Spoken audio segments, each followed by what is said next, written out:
কেউ নারাজ হবেন না। জামাতে ইসলামের যে লিডারগুলোকে হত্যা করা হয়েছে, প্রত্যেকটা হত্যাকাণ্ড সম্পূর্ণ মিথ্যা ছিল।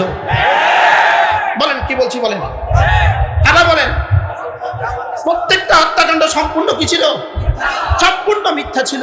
প্রত্যেকটা ফাঁসি সম্পূর্ণ মিথ্যা ছিল। বলেন প্রত্যেকটা ফাঁসি কি ছিল? বলেন, নারাজ হবেন না তো। প্রত্যেকটা ফাঁসি মিথ্যা ছিল, প্রত্যেকটা হত্যা মিথ্যা ছিল, প্রত্যেকটা জেল মিথ্যা ছিল। হযরত আল্লামা সাঈদী রাহিমাহুল্লাহ তাআলা, হায় তিনি যদি আজকে বেঁচে থাকতেন পরিস্থিতি ভিন্ন হতো। তাকে যে নির্মমভাবে হত্যা করা হয়েছে, এই ইতিহাস বাংলাদেশের মানুষ জানে না। এই ইতিহাস বাংলাদেশের মানুষ কি জানে না? উলামায়ে উম্মতের রক্ত, জামাত ইসলামের রক্ত, বিএনপির রক্ত, সবগুলো রক্তকে একসাথে করলে যেই ফলাফল, এই ফলাফল হলো 5ই আগস্টের ফলাফল, না শুধু এক দলের ফলাফল। বলেন, তাহলে বোঝা গেছে রক্ত যেহেতু সকলের লাগছে, আগামী বাংলাদেশ সকলের। কি বলছি বলেন, আবার বলেন। রক্ত সবার, দেশও সবার। বলেন ইনশাআল্লাহ, বলেন ইনশাআল্লাহ। কি বলছি বলেন, রক্ত সবার। রক্ত কার কার? এজন্য কেউ যদি মনে করেন একাই আবার স্বাধীনতার ফলাফল ভোগ করবেন, আপনি বোকার স্বর্গে বাস করছেন।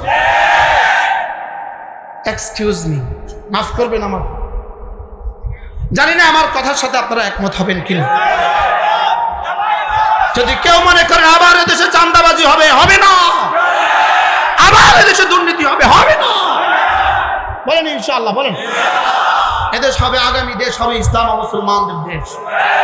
আগামী দেশ হবে ইনশাআল্লাহ দুর্নীতি মুক্ত দেশ। আগামী দেশ হবে ইনশাআল্লাহ, এদেশে বেনামাজিদের হাতে দেশ হবে না। বলেন বেনামাজিদের হাতে দেশ হবে না। বলেন বেনামাজিদের হাতে দেশ হবে না। সুইফার থেকে সচিব পর্যন্ত ইনশাআল্লাহ দুর্নীতি মুক্ত হবে ইনশাআল্লাহ। বলেন ইনশাআল্লাহ, বলেন ইনশাআল্লাহ। ইনশাআল্লাহ ওলামাদের হাতে একবার দেশ দিয়ে দেখো। জাতির পায়ে ধরে বলি, ওলামায়ে উম্মার হাতে একবার দেশটা দিয়ে দেখো। ইনশাআল্লাহ ওলামায়ে উম্মত রক্ত দিয়ে তোমাদের পেট আর পিঠ হেফাজত করবে। রক্ত দিয়ে হেফাজত করবে পেট আর কি? পিঠ মানে কি? তোমাদের স্বাধীনতা হেফাজত করবে। আর পেট মানে কি? তোমাদের ক্ষুধা হেফাজত করবে। আল্লাহ উম্মতে মুসলিমাকে হেফাজত করেন। আল্লাহ, কেউ রাগ করে ফেলছেন কিনা জানি না, জানি না। আমার এই কথা আমারই আবেগ, এই কথা আমি আমার আবেগ থেকে বলছি। এজন্য কেউ যদি একা একা একা আবার ডাকাতি করার নিয়ত করেন, আপনি নিয়ত পাল্টান। কি বলছি বলেন। পরিসংখ্যান ভেবে দেখুন, পরিসংখ্যান বাইর করে দেখুন, আবার পরিসংখ্যান করে দেখুন কাদের রক্তে দেশে বেশি লাগছে। 5ই মে রক্ত কাদের গিয়েছে? কারা ঢেলে দিয়েছে বুকের তাজা রক্ত? ভুলে গেলে হবে না। আল্লামা জুনায়েদ বাবুনুরকে ভুললে হবে না। হেফাজতের সংগ্রামী আমির হযরত মাওলানা আহমদ শফীকে ভুলে গেলে হবে না। আল্লামা বাবুনুরকে ভুলে গেলে হবে না। মামুনুল হকের কুরবানিকে ভুলে গেলে হবে না। মামুনুল হকের কুরবানিকে, ব্রাহ্মণবাড়িয়ার শহীদদের কুরবানিকে ভুলে গেলে হবে না। একটা আলেম দ্বীন ব্রাহ্মণবাড়িয়ার 41টা মামলা, এগুলো ভুললে চলবে না। বলেন এগুলো ভুললে কি উলামায়ে কেরামকে সমর্থন করবেন তো ইনশাআল্লাহ? দোয়া করতে থাকেন। আল্লামা চরমনায়ের হযরত নায়েব আমির, চরমনায়ের আমিরে মুহতারাম, চরমনায়ের নায়েব আমির, এদের জন্য দোয়া করতে থাকেন। 16 বছর ধরে এরা কুরবানি করছে। করছে না বলেন? আমি বলি সকলের কুরবানিকে একসাথে করেন, সকলের কুরবানি একসাথে করেন, স্বাধীনতার ফলাফল সকলের ঘরে পৌঁছিয়ে দেন ইনশাআল্লাহ। বলেন না, বলেন সকলের কুরবানি একসাথে করেন, সবগুলো রক্তকে একসাথে করেন, সবগুলো শাহাদাতকে একসাথে করেন, সবগুলো ফাঁসিকে একসাথে করেন, সবগুলো গুম আর হত্যাকে একসাথে করেন। সব রক্ত একসাথে করে এর ফলাফল একসাথে 18 কোটি মানুষকে ভাগ করে দেন। কি ভাই, আর 2-4 জনের ঘরে পৌঁছায় দিবেন না? কি বলছি বলেন। আর যেন কেউ সালমান এফ রহমান তৈরি না হয়, এদেশে যেন আর যেন কেউ পলক তৈরি না হয়, এদেশে যেন আর কেউ দীপুমণি তৈরি না হয়, এদেশের পয়সা দিয়ে যেন, বাংলাদেশের মানুষের পয়সা দিয়ে যেন বিদেশে আর কারো বাড়ি না হয়। আমরা বিদেশে আর বাড়ি দেখতে চাই না।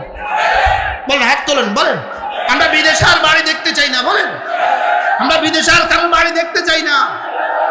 তৌফিক দান করেন। কথা কি কিছুটা বুঝাইতে পারছি কিনা আল্লাহই জানে। কিছুটা বুঝাইতে পারছি বলেন? ওলামা একরাম যদি আপনাদের কাছে আসে, আমরাও প্রার্থী হয়ে আপনাদের কাছে আসছি, তখন কি বলবেন? ও তখন বলবেন না আনতেও পারবে না, খেতেও পারবে না, এটা বলবেন না। বলবেন আনবে, এরা আমাদেরকেই খাওয়াবে, নিজে খাবে না। যারা আনবে আর খাবে তাদেরকে আমরা ভোট দিতাম না। কি বলছি বলেন? যারা অল্প আনবে বেশি খাওয়াবে আমরা তাদেরকে ভোট দিব। বেশি আইনা কম খাওয়াবে তাদেরকে দিতাম না। কি বলছি বলেন? বলেন, কথা বলেন। অল্প আইনা জানবে তাদেরকে দিবে। শাইখ আহমদুল্লাহ কি পরিমাণ দিয়েছে বলেন? শাইখ আহমদুল্লাহ হাফেজাহুল্লাহ কি পরিমাণ দিয়েছে জাতিকে? বর্ণাঢ্য মানুষকে শাইখ আহমদুল্লাহ কি পরিমাণ দিয়েছে? এখান থেকে কি কিছু বোঝা যায় না? কি হয়? ইতিপূর্বেও আর বন্যা হয় নাই। আলহামদুলিল্লাহ এবার বন্যার ত্রাণ সামগ্রী ডাকাতির সুযোগ আর কেউ পায় নাই। কি হয়? ডাকাতির সুযোগ আর কি? তাইলে বোঝা গেছে ওলামাদের হাতে তুলে দিলে ইনশাআল্লাহ জাতির ঘরে ঘরে পৌঁছে যাবে ইনশাআল্লাহ। বলেন ইনশাআল্লাহ। জন্য এই মেহনতের আর এই কুরবানির ফলাফলকে কি করে দিব? 18 কোটি মানুষকে ভাগ করে দিব। বলেন না ইনশাআল্লাহ। এদেশের বিধবাদের হাতে তুলে দিব, এদেশের অনাথদের হাতে তুলে দিব, এদেশের এতিমদের হাতে তুলে দিব, এদেশের স্কুল কলেজ আর মাদ্রাসা সব ক্ষেত্রে ইনশাআল্লাহ 100 ইনসাফ কায়েম হবে। বলেন ইনশাআল্লাহ। বলেন ইনশাআল্লাহ। আল্লাহ তৌফিক দান করো। হ্যাঁ রব্বে করিম বলে ফেলেছি তোমার জাতের উপর ভরসা করে, তুমি এক সমাজ আমাদেরকে, এমন এক সমাজ আমাদেরকে দিয়ে দাও। যা রব্বে করিম এমন এক সমাজ আমাদেরকে দিয়ে দাও যেখানে আর কোনো লুণ্ঠনকারী হবে না, যেখানে আর কোনো চোর হবে না, আর কোনো ডাকাত হবে না, আর কোনো লুটেরা হবে না, আর কোনো সালমান এফ রহমান হবে না।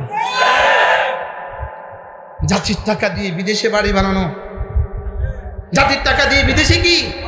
এরা কিসের মতো? মশা। এরা কিসের মতো? আর এরা কিসের মতো? মশার পরিণতি যা, এদের পরিণতিও তা। মাছির পরিণতি যা, ইঁদুরের পরিণতি যা, সব হলো ফাংসাহুম আনফুসাহুম। আমাকে ভুলে যেও না, যদি আমাকে ভুলে যাও আমি তোকে ভুলাইয়া দিব। কি ভুলাইয়া দিব? তোর মাসালেহ তোকে ভুলাইয়া দিব। আর কি করবো জানিস? উলাইকা হুমুল ফাসিকুন, তোর নাম আমার দফতরে তুলে দিব ফাসিক। কয়টা গেল শাস্তি?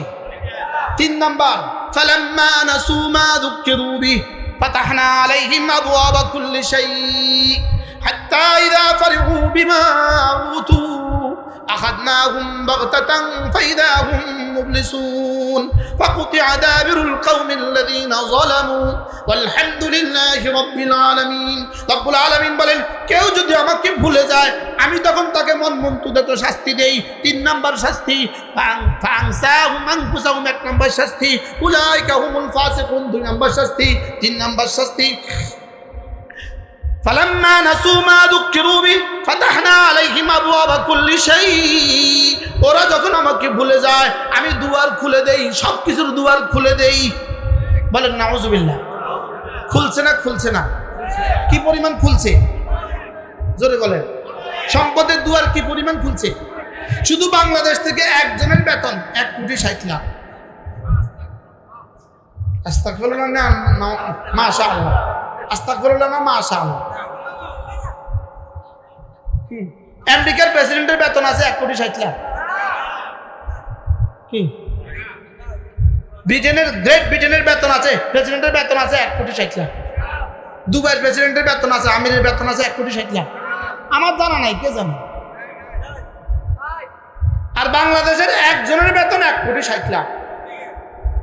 একজনের বেতন, শুধু একটা বেটার বেতন, একটা গুন্দর, এক নমরুদ পয়দা হুয়া। ওই নমরুদের বেতন কত বলেন? 1,60,00,000 টাকা। আপনারা শুনেন नहीं माना? उसका नाम क्या है? जॉय। जॉय का माना क्या है? विक्टोरी। वो एक नमरूद पैदा हुआ। नमरूद का वेतन कत? 1 কোটি। এবার বলেন তো দেখি, ফাতাহনা আলাইহিম আবওয়াবা কুল্লি শাই। ওরা আমাকে ভুলে গিয়েছে, আমি খুলে দিয়েছি। খুলছে না? খুলছে না? এই খোলা কি শেষ খোলা, না সামনে আরো কিছু আছে? আল্লাহ তাআলা বলেন, হাত্তা ইযা ফারিহু বিমা উতু, আমার দেওয়া সম্পদের আতিশয্যে, আমার দেওয়া ক্ষমতার আতিশয্যে, আমার দেওয়া অস্ত্রের আতিশয্যে ওরা যখন আনন্দে আত্মহারা হয়ে গেছে। 3 নম্বরটা মিলছে না? মিলছে না? আনন্দে আত্মহারা হয়েছে না? হয়েছে না? হ্যাঁ, আচ্ছা 15ই আগস্ট শোক দিবসে কি পরিমাণ আনন্দ করতো? দিবস ছিল কি, আনন্দ ছিল কি? কি ভাই, গরু ছিল আরেকজনের, জবাই করছে আরেকজনে, খাওয়াইছে আরেকজনে, খাইছে আরেকজনে। কি খিচুড়ির দেখ কি কয়টা রান্না করতো এক গ্রামে বিরিয়ানি দেখ। গরু কার?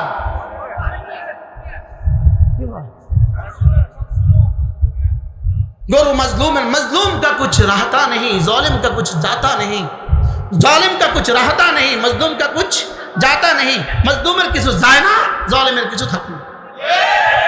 আমি জেলখানা শিখে বইলা বলে বলতাম, দাঁড়া দাঁড়ায় বলতাম, মজলুম কা কুছ জাতা নেই, জালিম কা কুছ रहता नहीं। আমাকে জিজ্ঞেস করতো, হুজুর বের হবেন কবে? কবে জেলখান থেকে বের হবেন কবে? আমি বলতাম, বের হওয়া নিশ্চিত, হয় জিন্দা না মুর্দা। বের তো ইনশাআল্লাহ হবই, হয় জিন্দা না হয় কি। আমাদের সব বের হয়ে গেছে না ইনশাআল্লাহ, আরো বের হয়ে যাবে ইনশাআল্লাহ। কোনো মজলুম আর জেলখানা করবে না ইনশাআল্লাহ। বলেন না ইনশাআল্লাহ? আমি ঈদের নামাজে গেছি, আমাদের লক্ষ্মীপুরের বিএনপি সেক্রেটারি ছিল, এই ছেলেটা ছাত্রদলের সেক্রেটারি ছিল। ও আমাকে ঈদের নামাজে চোখের ফেলে বলতেছে, হুজুর যদি আপনার সুযোগ থাকে আমাকে একটা লুঙ্গি দিন। কি, যদি আপনার সুযোগ থাকে আমাকে একটা কি দিয়েন? বলতেছে ছিঁড়া একটা লুঙ্গি নিয়ে এসে ঈদের নামাজ পড়তে আসছে। বলতেছে যদি সুযোগ থাকে আমাকে একটা কি দিবেন? বলে আমি তার জন্য একটা লুঙ্গি পাঠাইছি। কি হয়?